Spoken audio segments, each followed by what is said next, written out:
The Empire took every screen in the galaxy, and people froze in their homes, in mining tunnels, in space stations, in hidden bunkers, as the feed began with static clearing to show three women standing under cold lights on a steel platform, and the generals watching from shadows felt something inside them break as they saw their wives, standing, their heads lifted, with chains around their wrists. The Empire banners hanging heavy behind them, the guards holding rifles tight, and the lights were too bright and the shadows too dark, and the people everywhere leaned closer to the screens to see the faces of these women, who were mothers, who were daughters, who were wives, who were lovers, who were the hearts of the generals who had fought for peace once, who had given speeches about freedom and unity before the Empire came with its cold hands and its heavy boots and its endless rules that crushed the souls of the people. The feed panned across the crowd of silent watchers forced to stand and witness on the capital world, and the camera caught a little girl hiding behind her mother as she saw the women on the screen, and she asked,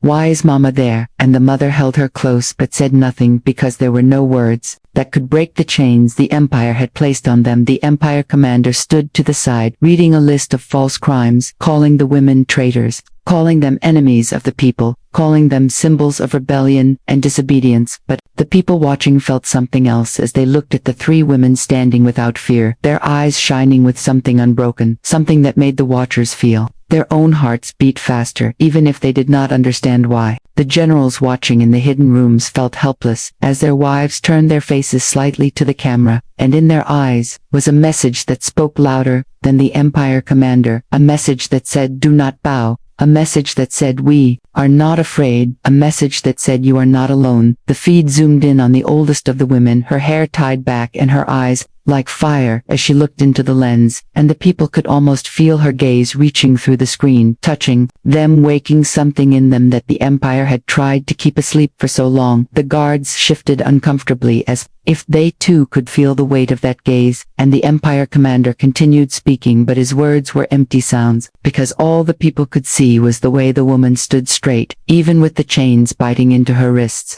The camera moved to the second woman, younger, her hands trembling but her face calm, and the people saw the way she held her ground, how she lifted her chin as if daring the Empire to do its worst. The camera moved to the third woman, the smallest of them, her eyes closed for a moment, lips moving as if in prayer, or maybe speaking to her children, or maybe to the stars themselves, asking them to remember this moment. The Empire commander raised his hand, and the people held their breath across the galaxy, from the icy domes of the outer worlds to the crowded levels of the trade stations to the dusty roads of forgotten colonies. They all watched as the Empire prepared to make its statement. They all watched as the women prepared to meet it, without bowing, without begging, without fear. The second woman opened her eyes and looked at the camera as the Empire guards stepped forward and people across the galaxy leaned closer to their screens, unable to look away, as the cold lights made her eyes shine like small stars, and in that moment she did not look afraid, she looked alive. The Empire commander kept speaking with a voice that echoed across the silent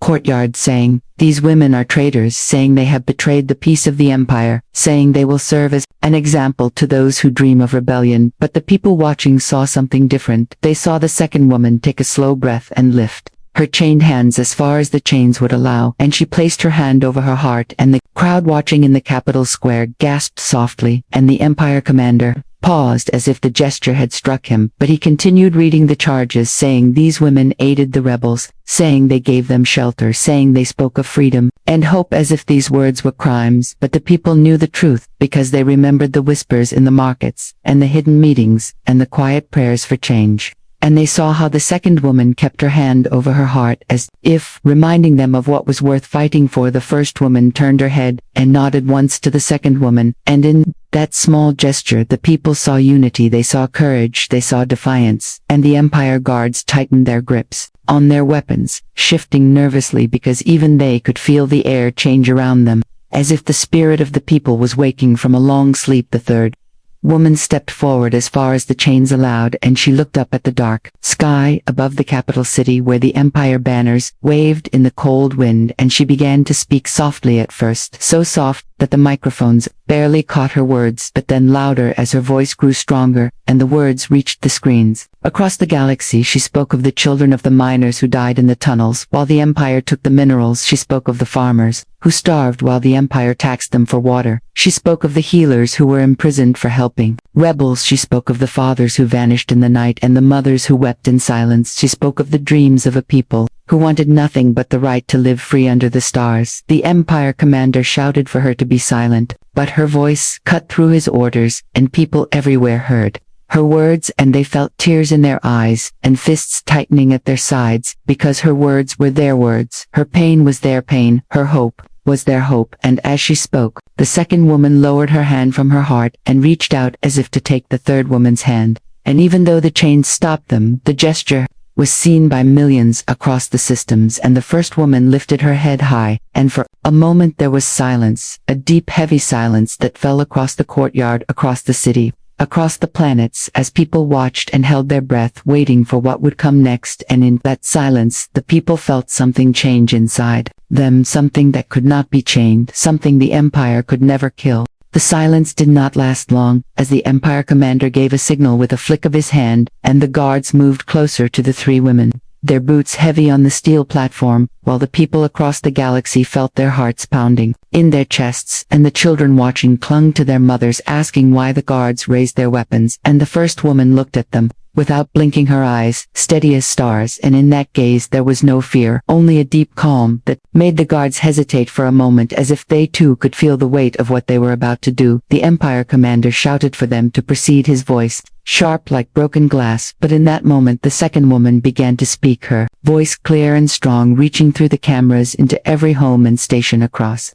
the systems. She spoke of the nights she spent under the open sky listening to her husband speak of freedom. She spoke of the laughter of their children, who dreamed of becoming pilots and healers. She spoke of the promise she made to herself, to protect that laughter, to protect that dream. She spoke of the love she had for her people, for the strangers she never met who shared the same sky. And in her words the people heard their own hidden hopes. They heard the quiet prayers they whispered before sleep. They heard the promise of something better, something worth the risk. The Empire commander shouted for her to stop, but she did not stop. Her voice grew louder as the wind lifted her hair, and the chains rattled against her wrists, and the people saw the tears in her eyes. Not tears of fear, but tears of love, and the people watching felt tears in their own eyes as they watched her speak, as they watched her fight with nothing but her words. The third woman took a deep breath and began to sing a soft song, a song of the old days, a song of the miners who sang while they worked, a song of the mothers who sang to their children under the stars. And the sound was soft at first, but it carried through the microphones, and the people heard it, and some began to hum along, even if they did not mean to, even if they were afraid. The song moved through them like a warm wind in the cold darkness. The first woman placed her hand over her heart, and the people saw it, and the second woman did the same, and across the galaxy, in hidden bunkers, in crowded homes, in silent stations, people began to place their hands over their hearts without knowing why, without thinking about the danger, without caring about the fear. The Empire commander saw it on the screens as the cameras captured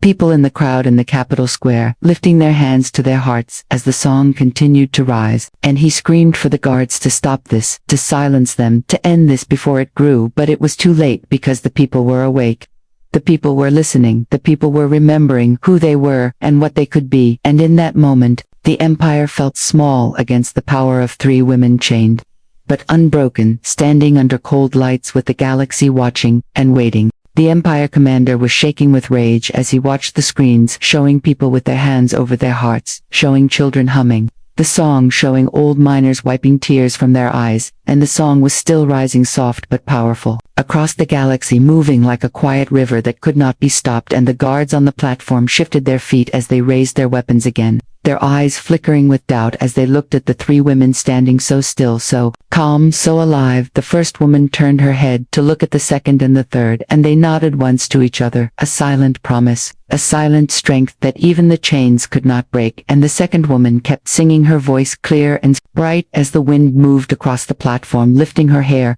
and the third woman joined her, and the first woman began to sing, and their voices blended together like a single flame refusing to die, and across the systems and crowded ships and mining tunnels in cold barracks, people sang with them quietly, afraid but unable to stay silent anymore, and the Empire commander screamed for the guards to fire, for the song to end, for the people to return to fear, but the song would not end. It rose above the harsh wind, above the heavy silence, and the people felt it in their bones, in their hearts, in their souls, and the guards hesitated, their fingers on the triggers, shaking because they too remembered their mothers singing to them. They too remembered what it felt like to dream under the stars before the Empire took everything from them, and the Empire commander drew his weapon himself and aimed it at the first woman, his face twisted with hatred, with fear, with desperation, as he shouted that she would be the first, that her death would silence the song, and the people across the galaxy watched, holding their breath, their hands still over their hearts. As the song continued, the first woman looked at the Empire commander, and in her eyes was forgiveness and defiance, and love and hope, and the Empire commander pulled the trigger, and the shot echoed across the platform, and the first woman fell, but the song did not stop. It grew louder, as the second and third women kept singing, their voices breaking with grief, but rising higher and higher, and across the galaxy people were crying and singing and holding each other, because they knew this was the moment they would remember forever. The Empire commander fired again, and the second woman fell, the song breaking into a cry that became a scream, that became a roar across the systems, and the third woman fell to her knees, but she kept singing with blood on her lips, with tears in her eyes, and the people watching felt something inside them shatter, and then rebuild into something stronger, something unbreakable, and the Empire commander fired the final shot. And the third woman fell, and the song ended on the platform, but across the galaxy the song continued, in a million voices, in a million hearts, in the whispers of mothers, in the tears of fathers, in the dreams of children, and the Empire commander stood there with his weapon shaking in his hand, and he knew in that moment that he had lost. The galaxy fell into silence after the shots echoed across the platform, and the screens across the systems showed the three women lying still there, blood pooling under them, their chains broken by their fall, and the Empire commander lowered his weapon, breathing hard, his eyes wild as he looked around at the silent crowd in the Capitol Square, at the cameras still broadcasting, at the people frozen in shock. But the silence was not empty. It was heavy, it was alive, it was waiting, and across the galaxy people stood in their homes, in bunkers, in mining tunnels, in ship corridors, with their hands still over their hearts and their eyes wet with tears, as they stared at the screens, at the stillness that spoke louder than any words. The Empire commander turned away from the bodies of the women, shouting at the guards to clean the platform, to cut the feed, to erase the images before they spread further. But it was too late. The images were already burned into the minds of the people. The way the women had stood, the way they had sung, the way they had fallen without fear, and the people felt something inside them shift, something heavy that had been there for too long, something called fear, something called silence, and it cracked open. As the silence grew heavier and heavier, the children who had watched asked why, the mothers who had watched wiped their tears and whispered that it was enough. The miners in the tunnels put down their tools and looked at each other and nodded. The old pilots who had once fought for freedom pulled their old jackets from hidden places. The healers who had been afraid to speak began to whisper plans to each other, and across the galaxy the people began to remember the promise of the stars, the promise of freedom, the promise that no empire could take away forever. The Empire commander left the platform as the guards moved to remove the bodies, but the cameras were still rolling, hacked by hidden hands in the shadows, and the people saw the guards pause as they looked down at the faces of the women, saw the guards kneel and close the eyes of the women, saw one guard whisper something before stepping back and looking up into the camera with tears in his eyes. The people saw it all, and they felt their fear turning into something else, turning into anger, turning into courage, turning into a promise that they would not forget, the song that was sung, that they would not let it end in silence. The generals who had watched in hidden bunkers felt the same shift inside them, the breaking of chains that could not be seen. They looked at each other across the screens, and they nodded without words, because they knew the time for waiting was over. The first general stepped out of the shadows and called for his old crew to prepare the ship. The second general opened the hidden comm lines and sent a single message: "It is time." The third general placed his hand over his heart and looked at the stars above the bunker, and whispered for his wife to hear him, as he swore that the Empire would pay. And across the galaxy, the people felt the promise rise like a dawn that could not be stopped, and the silence began to break as voices rose, voices that would soon become a storm. The storm began with a whisper on a mining moon, where the workers shut down the drills and gathered in the tunnels, holding hands and looking at each other with new fire in their eyes, and it moved to the trade stations where the merchants who had paid the empire their last credits to keep their children safe now refused to pay another credit and closed their shops, hanging small pieces of cloth marked with 3 stars in their windows, and it moved to the frozen colonies where the farmers gathered around small fires and spoke of the song of the 3 women, and how they would no longer live in fear under the cold shadow of the empire. And in the hidden bunkers, the generals prepared their ships, checking weapon systems and fuel lines, and sending quiet messages across the stars, calling for those who were ready to stand, for those who remembered the song. And in the darkness of the empire halls, the leaders felt the tension rising, like a coming quake, felt the silence breaking in small cracks across the systems, and they sent out patrol ships and soldiers and spies to crush the whispers. But the whispers kept growing louder and louder. The people who had been afraid to speak now spoke in low voices in the markets, in the cargo bays, in the tunnels, telling each other the story of the 3 women, how they stood, how they sang, how they fell, and how they made the empire afraid. And the children drew stars on the walls with chalk, the same 3 stars that now appeared on jackets and doors and scraps of cloths tied to old rifles hidden under beds. The empire commander saw the reports coming in of workers refusing orders of pilots, ignoring checkpoints of miners, barricading tunnels, and he ordered raids and punishments and executions. But every act of violence from the empire only made the people more determined, only made them remember the song even louder, and the storm grew as old rebel pilots brought their ships from hidden caves on dead moons, as healers prepared secret rooms to treat the wounded, as engineers began to sabotage the empire's fuel lines and power grids. And everywhere, people lifted their hands over their hearts before they acted, remembering the promise they made the day the song was sung. For the last time on that platform, and in the deep of space, the generals gathered in a hidden hangar, their ships dark and ready. The first general stood before the others, his eyes heavy with grief and fire, as he told them that the time for waiting was over, that the empire had killed their hope once, but could not kill it again. The second general showed them maps and codes stolen from the empire, ready to strike its supply lines, ready to disrupt the chains the empire wrapped around every planet. The third general placed a hand over his heart and looked at the stars above the open hangar door, and promised that he would see the empire fall, that he would see the people freed, that he would see the promise of the 3 women fulfilled. And across the galaxy, the people prepared to rise together, ready to burn away the darkness, ready to fight for the dawn that the song had promised, ready to make the empire afraid for the first time. The dawn came without warning, as the first general led a small fleet out of hiding engines, cold and silent, until the last moment before they roared to life, streaking across the black of space toward the empire's supply ships that fed the capital world. And the people on the mining moons saw the ships cutting through the stars, and they felt hope rise in their chests as they lifted their hands over their hearts and whispered the song under their breath. The second general sent signals to the rebel cells hidden on trade stations, telling them that the time was now, that the waiting was over, that they would strike together. And the workers who had hidden old weapons in crates and underfloors took them up and moved through the halls of the stations like a tide, sweeping away the empire guards before they could even call for help. And the third general stood in the shadows of a bunker on a frozen world, watching the skies as empire patrol ships moved like silent predators above the clouds. And he reached for the small star pendant his wife had given him the day before the empire took her, and he closed his eyes for a moment, letting the memory of her voice fill him with warmth, before he stepped out into the light and gave the order to rise. And across the galaxy the people rose. The miners barricaded tunnels with drilling machines and rocks, trapping empire soldiers inside, while others climbed to the surface with stolen rifles in their hands, ready to defend their home. The farmers burned the empire tax offices and fed the fighters with the last of their hidden supplies, refusing to let the empire starve them. Again, the healers opened their hidden rooms and prepared to treat the wounded with hands steady and hearts strong. And the old pilots launched their hidden ships, joining the generals in the sky, forming a ragged but determined fleet, ready to challenge the empire for the first time in years.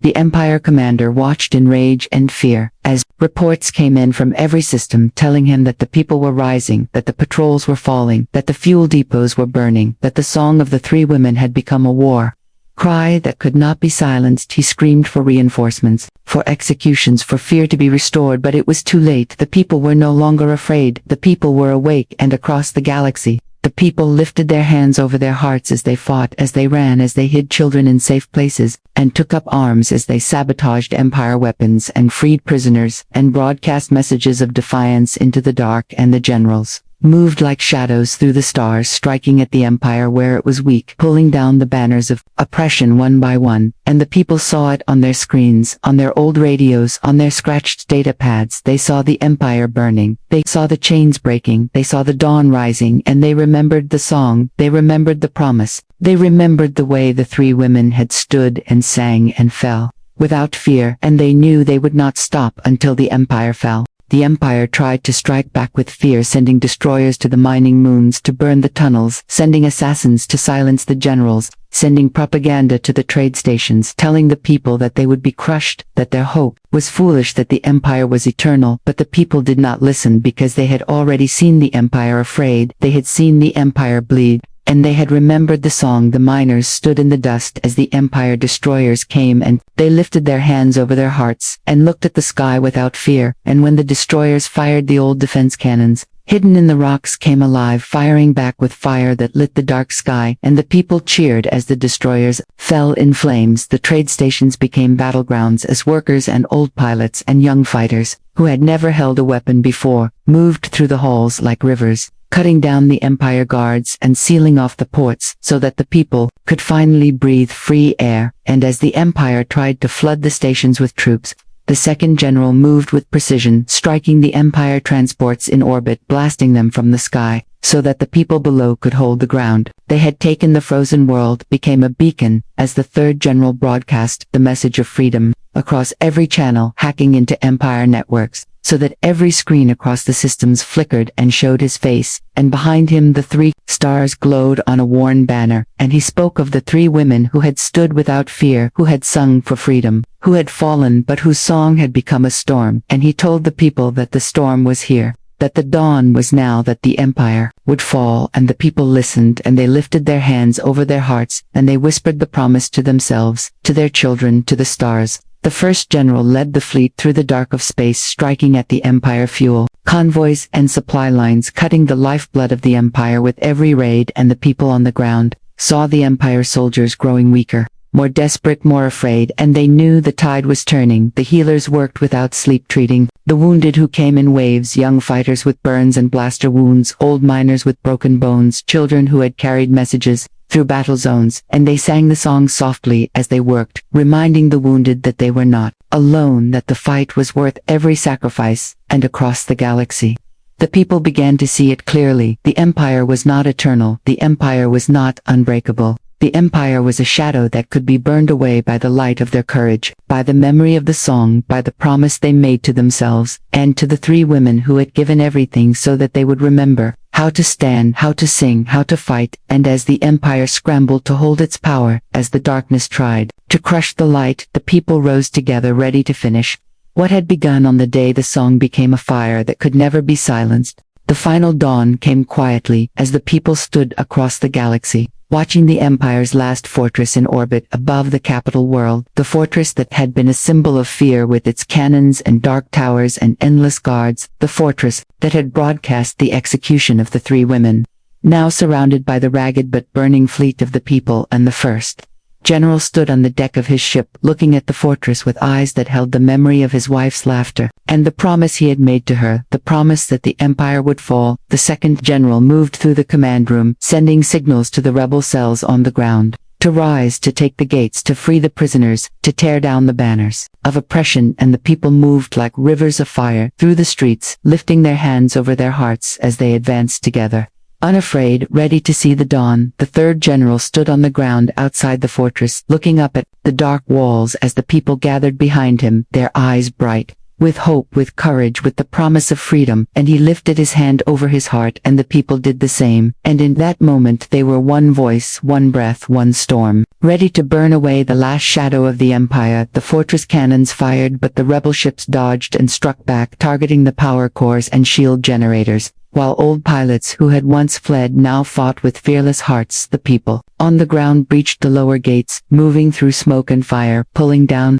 empire flags and replacing them with cloth marked with 3 stars. The children, who watched from hiding places, saw their parents fight without fear, saw their parents lift their hands to their hearts, and they knew that the world was changing. The empire commander was in the highest tower, screaming at his soldiers to fight, to hold the line, to protect the power he had taken. But the soldiers were tired and broken. Some dropped their weapons and lifted their hands over their hearts. Others turned and fought beside the people, remembering the song, remembering the promise. The fortress shields fell in a blaze of light as the first general's fleet opened a path for the people to enter the heart of the empire. The second general moved through the corridors with his fighters, disabling turrets, freeing prisoners who had been waiting in darkness for too long, and the prisoners stepped out blinking at the light and lifted their hands over their hearts, joining the storm. The third general climbed the tower, with the people beside him, each step heavy with memory, each breath a promise that they would finish what was started. When the 3 women sang, the empire commander tried to flee, tried to hide, tried to beg for mercy, but the people surrounded him, and there was no fear in their eyes, only the reflection of the dawn that was rising. And the people took down the last flag of the empire, and raised the banner of the 3 stars over the fortress and across the galaxy. The people lifted their hands over their hearts, and sang the song softly to themselves, to their children, to the stars, as the empire fell, and the dawn finally rose.